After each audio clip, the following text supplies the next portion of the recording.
अच्छा, एक सवाल है, भगवान का सबसे प्यारा, सबसे सच्चा भक्त आखिर होता कौन है? देखने में तो सवाल बड़ा सीधा-साधा लगता है ना? पर इसका जवाब बहुत गहरा है। तो चलिए आज भगवद गीता से निकली एक बहुत ही प्यारी कहानी में इसी सवाल का जवाब ढूंढते हैं, हम सब मिलकर। तो चलिए कल्पना करते हैं, सोचिए जरा, कुरुक्षेत्र का वो मैदान, चारों तरफ युद्ध की तैयारी है, पर उस गहमा गहमी से बिल्कुल दूर एक शांत सा पल है। और इसी पल में अर्जुन अपने दोस्त, अपने गाइड श्री कृष्ण की तरफ मुड़ते हैं, और उनके मन में जो एक बड़ी उलझन चल रही थी ना, वो एक सवाल बनकर बाहर आ जाती है। वो पूछते हैं, हे कृष्ण, देखिए, कुछ लोग तो आपकी पूजा साकार रूप में करते हैं, मतलब मूर्तियों में, तस्वीरों में, और वहीं कुछ लोग हैं जो आपको निराकार मानते हैं, अदृश्य, जो हर जगह हैं। तो मुझे बताइए, इन दोनों में से बेहतर कौन है? सबसे अच्छा भक्त कौन है? अब कृष्ण का जवाब सुनिए। वो हमेशा की तरह बस प्यार से मुस्कुराते हैं और बहुत ही सादगी से जवाब देते हैं। वो कहते हैं, अर्जुन, जो लोग अपना मन मुझ में लगाकर पूरे प्यार और अटूट विश्वास के साथ मेरे साकार रूप को याद करते हैं, वही मेरे सबसे प्रिय हैं। देखिए, यहां पर उन्होंने पूजा के तरीके पर जोर नहीं दिया।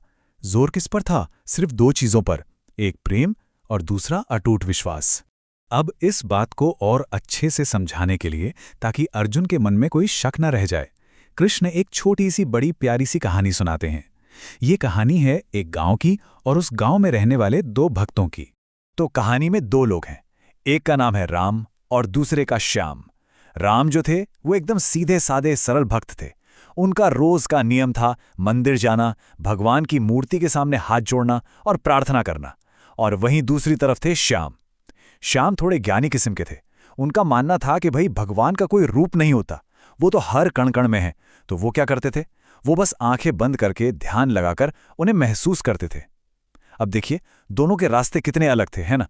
पर एक बात कॉमन थी, दोनों का विश्वास अपनी अपनी जगह पर बहुत गहरा था। अच्छा, अब कहानी में आगे क्या होता है ये बताने से पहले कृष्ण एक छोटा सा पॉज लेते हैं।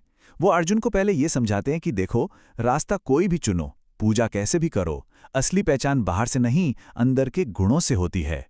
वो कहते हैं, सच्चा भक्त वो है जो किसी से नफरत नहीं करता, जो सबका दोस्त बनकर रहता है, जिसके अंदर कोई घमंड, कोई अहंकार नहीं होता, जो सुख आए या दुख हर हाल में एक जैसा रहता है, जो दूसरों को माफ करना जानता है और जो हमेशा हमेशा शांत और संतुष्ट रहता है।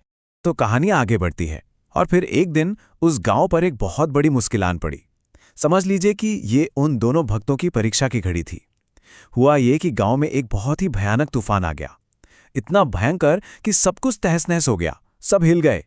और दोस्तों, कहानी का असली मतलब यहीं छिपा है। सोचिए, उस भयानक तूफान के बीच में राम जो मंदिर जाते थे, उन्होंने क्या किया? उन्होंने शांत मन से बस प्रार्थना की, हे भगवान, मुझे पूरा भरोसा है आप यहीं मेरे साथ हैं। और श्याम जो ज्ञानी थे, उन्होंने भी उसी शांति के साथ सोचा, ये तो प्रकृति का नियम है, मुझे बस अपना मन शांत रखना है। कितनी कमाल की बात है ना? बाहर इतनी तबाही मची थी, लेकिन अंदर अंदर से दोनों के दोनों एकदम शांत थे, एकदम स्थिर। उनका विश्वास जरा भी नहीं हिला।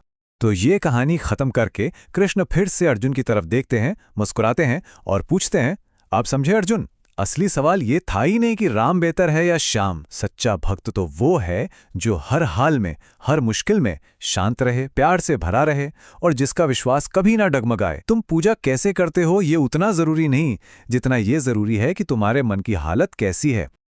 और बस, कृष्ण के ये शब्द सुनते ही अर्जुन के मन की सारी उलझन, सारा कंफ्यूजन सब दूर हो गया। उन्हें एकदम क्लैरिटी मिल गई। वो कहते हैं, हे कृष्ण, अब मेरी समझ में आया, भक्ति तो सिर्फ कोई पूजा पाठ नहीं है, ये तो जीने का एक तरीका है। तो इस छोटी सी पर बहुत गहरी कहानी का सार क्या है?